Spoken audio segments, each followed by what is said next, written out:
नमस्कार, स्वागत है आप सभी का। मैं हूं हरीश गौड़। आप देख रहे हैं आपका अपना पसंदीदा show fit and fine, healthy body, healthy mind and happy life. आज समाज में बहुत सारी समस्याएं हैं, लेकिन इसके साथ ही साथ एक समस्या और है जो ज्यादातर लोग फेस कर रहे हैं, वो है नी जॉइंट पेन, जिसके कारण बहुत सारे लोग नी रिप्लेसमेंट सर्जरी भी कराते हैं। बैक पेन, डिस्क प्रोलैप्सिस हो जाता है और कमर दर्द के कारण जो है शियाटिका की प्रॉब्लम भी हो जाती है। फ्रोजन शोल्डर्स, हाथ नहीं उठता है। गर्दन का दर्द, सर्वाइकल स्पॉन्डिलाइसिस हो जाता है। बहुत सारे ऐसे पेन हैं जोड़ों के जिससे लोग आज परेशान हैं, और हड्डियों की प्रॉब्लम, ओस्टियोपोरोसिस भी बहुत सारे लोग फेस कर रहे हैं। इनका कारण क्या है और इनका निवारण क्या है, कैसे इनको ठीक किया जा सकता है, उस पर चर्चा करेंगे हम डॉक्टर साहब के साथ।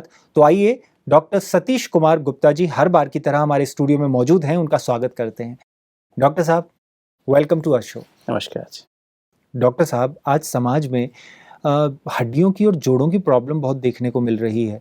लोग जो है नी रिप्लेसमेंट के लिए भी जा रहे हैं, और बहुत सारी प्रॉब्लम्स हैं हड्डियों से रिलेटेड। इनका कारण क्या है? इतना यंग एज में हो जा रहा है लोगों को, 40-50 की उम्र में नी जॉइंट पेन हो जा रहा है, डिस्क प्रॉब्लम हो जा रही है। इसका कारण क्या है? आप बिल्कुल ठीक कह रहे हैं। आज नी जॉइंट प्रॉब्लम्स बहुत ज़्यादा बढ़ रही हैं। एक्चुअली ओवरऑल हड्डियों की प्रॉब्लम्स बढ़ रही हैं। सो कारण है इंडोर लाइफ। आज इंडोर लाइफ बहुत ज़्यादा हो गई है। मतलब आज हम लोग बाहर बहुत कम निकलते हैं। सनलाइट का एक्सपोजर बहुत कम हो गया है।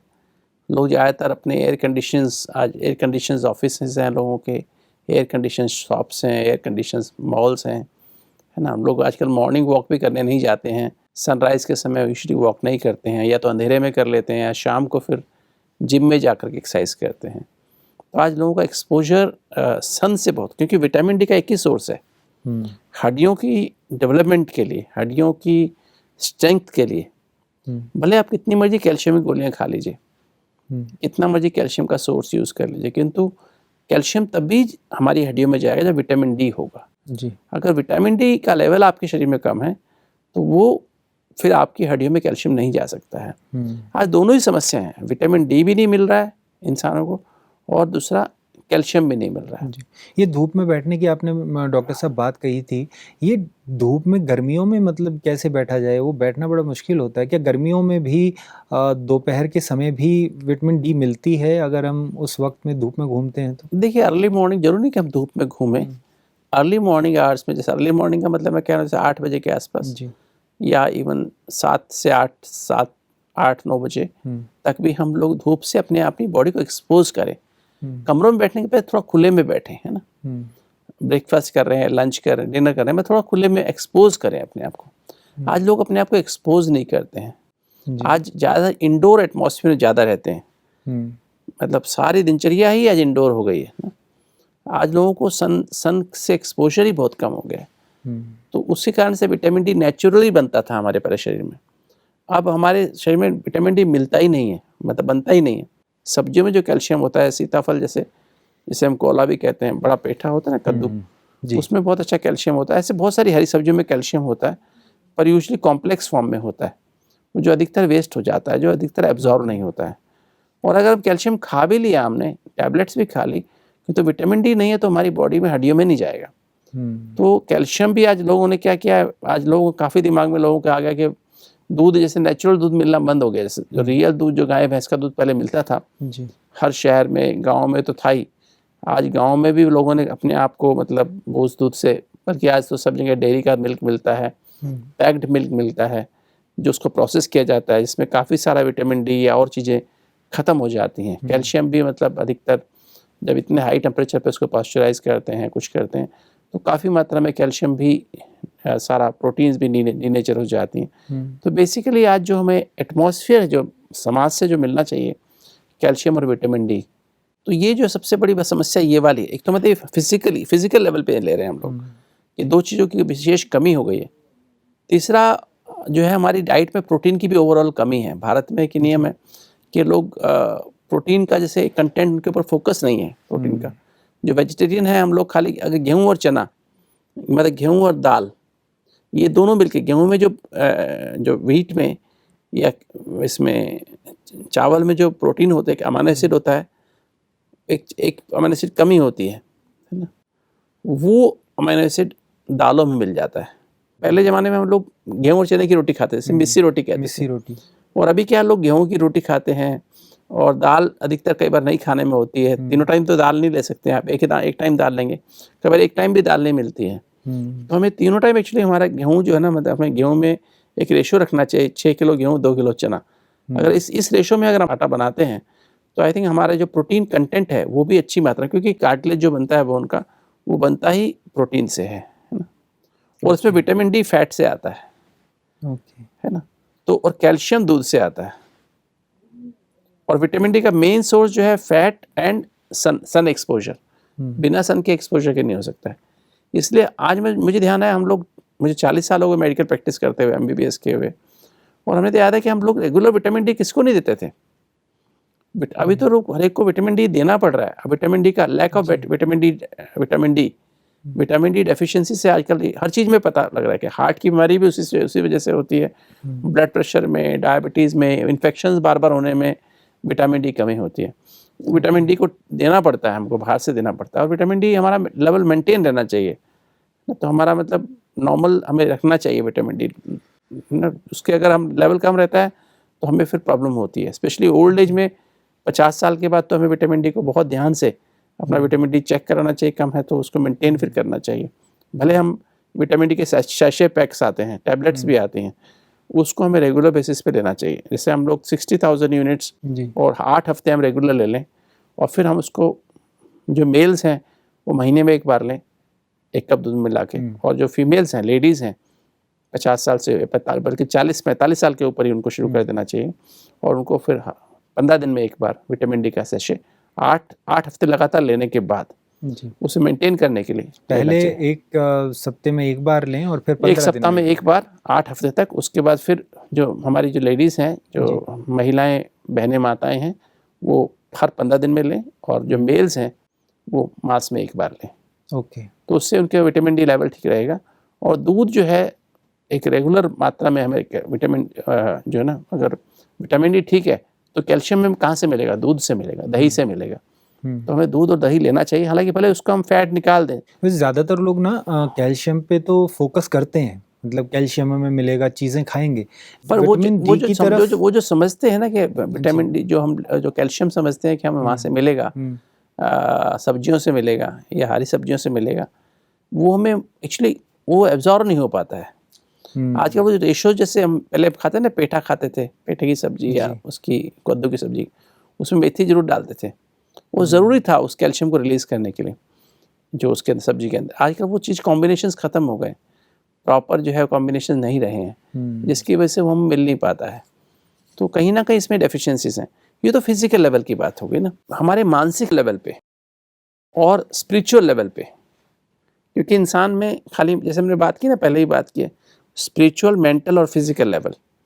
तो स्पिरिचुअल लेवल पे क्या प्रॉब्लम है जिसकी वजह से हमारी बोन्स कमज़ोर होती जा रही हैं, मेंटल लेवल पे क्या प्रॉब्लम, उसकी वजह से हमारी बोन्स प्रॉब्लम होती जा रही हैं, और फिर हमारा फिजिकल लेवल पे तो हमने बात कर ली कि हमारा डाइट में प्रॉब्लम है जी। और डाइट और सन एक्सपोजर में, आहार और विहार में प्रॉब्लम है। आहार हमें ठीक करना होगा, उसमें प्रोटीन, फैट और कार्बोहाइड्रेट्स और विटामिन डी, है ना, अच्छी मात्रा में, और कैल्शियम भी बाहर से लेना होगा। ये तो हमने आहार की बात कर ली। विहार, ज़्यादा से ज़्यादा हमें वॉकिंग करना है। वॉकिंग जितनी करेंगे ना, हम खुली हवा में करेंगे, सन में करेंगे, थोड़ा सा पार्शियल सन में, थोड़ी छाया में, थोड़ी धूप में। जैसे कई बार नहीं होता, बीच बीच में छाया आती है, बीच में धूप आती है, तो हम थोड़ा सा अपने आप को बहुत गर्म भी नहीं करें, एक्सपोज थोड़ा सन से होना बहुत ज़रूरी है। अंदर कमरे में बैठने की बजाय आप बाहर बैठें, आंगन में बैठें, छत पे बैठें, वहाँ नाश्ता कर लें, थोड़ी देर खुली हवा में बैठें, ज़्यादा समय एयर कंडीशनिंग में मत बिताएं। तो उससे आप देखेंगे आपके अंदर जो है हमारे समाज में ओवरऑल, अगर हम चाहते हैं हमारे समाज में हड्डियों की तकलीफें कम हो, जोड़ों की समस्या कम हो जाए, तो ये हमें करना होगा। ये हमारा फिजिकल लेवल पे। अच्छा, कुछ लोगों को ज़्यादा विटामिन डी की प्रॉब्लम होती है, तो वो धूप में बैठें तो मतलब कितने दिन में उनको थोड़ा असर?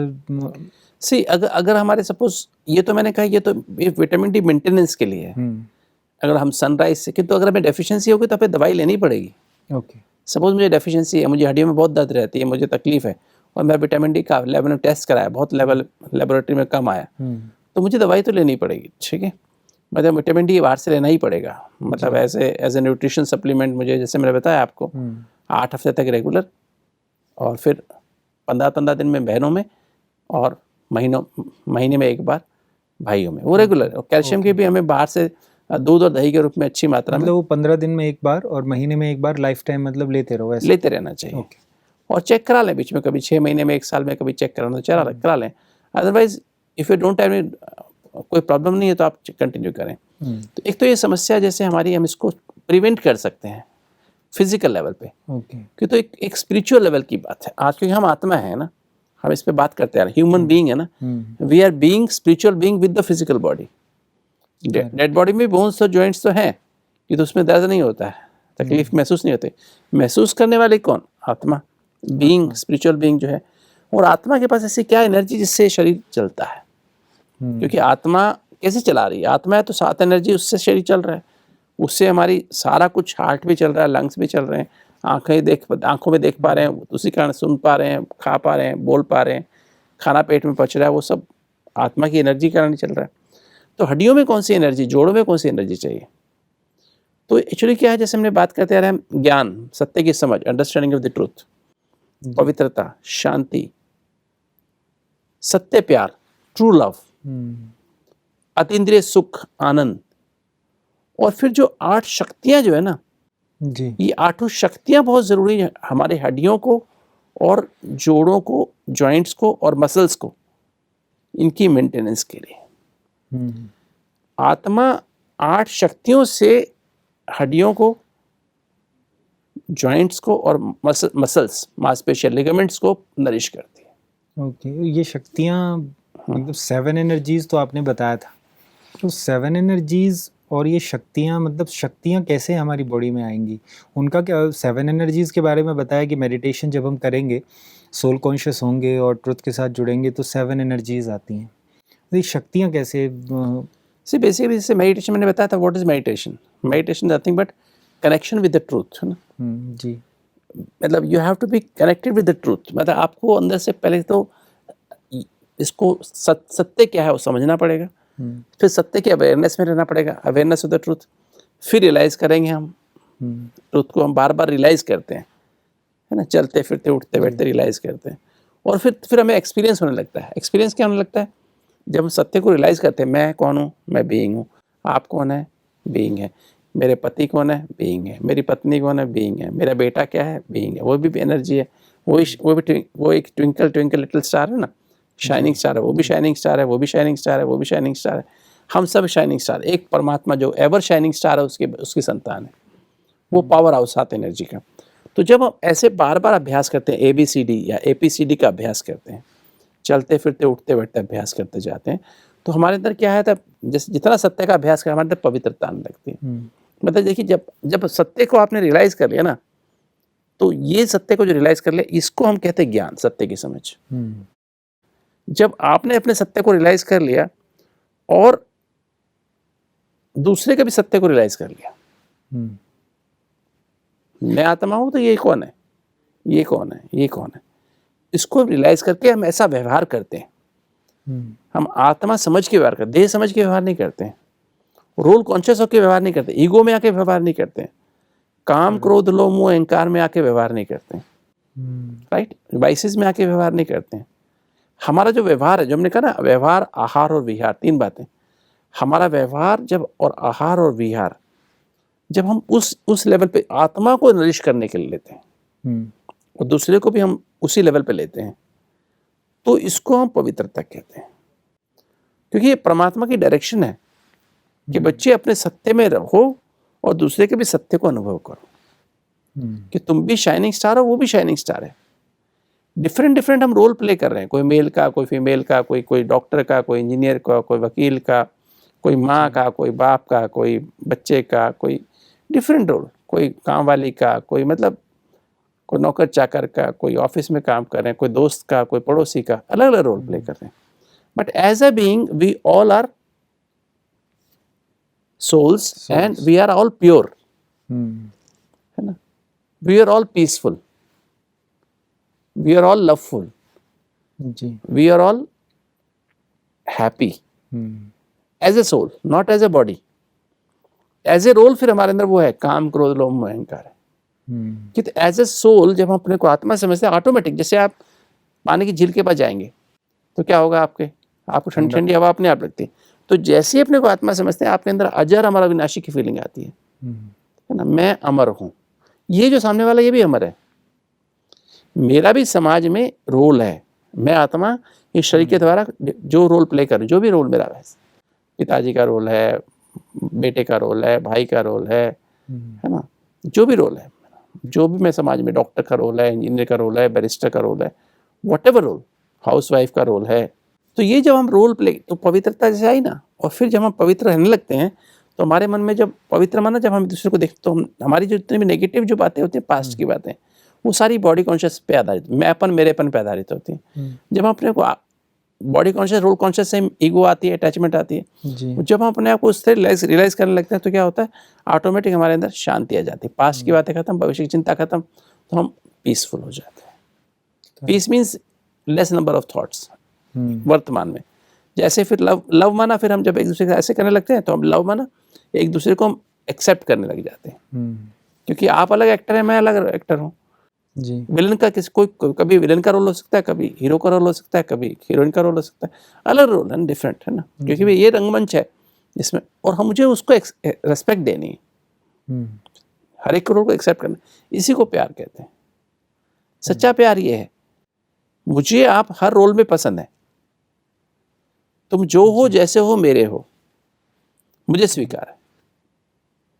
जैसे माँ होती है ना अपने बच्चे को, तो इससे फिर जब आप सेटिस्फेक्शन आता है, संतुष्ट होते हैं एक दूसरे से आप, तो तब आपके अंदर, तब आप परमात्मा के नजदीक समान और समीप महसूस करते हैं, समान बन जाते हैं। परमात्मा सबको स्वीकार करता है, कुछ सोचता नहीं ज्यादा, ऐसा सोचता है, सबको स्वीकार करता है। तुम क्या परमात्मा के समान बन गए, परमात्मा नहीं बने पर समान बन गए, हमारे अंदर क्वालिटी आ गई, तो हम उसके समीप चले जाते हैं। ये जो एक बहुत सुंदर फीलिंग आती है परमात्मा के साथ की, जो आप सोचते हो होने लगता है, और उनकी प्रॉक्सिमिटी महसूस करती है, इसको अतीन्द्रिय सुख की अनुभूति कहते हैं। फिर अतीन्द्रिय सुख की अनुभूति होने लगती है, सुख की अनुभूति होने लगती है, अंदर से आप बहुत अच्छा महसूस करते हैं, और फिर आनंद की अनुभूति होने लगती है। और जब आनंद माना, इच्छा जब खत्म हो गई तो आप आनंद माना, तब उसमें एब्जॉर्ब हो जाते हैं, उस सागर के साथ, उस पावर हाउस के साथ एक लवलीन हो जाते हैं उसमें।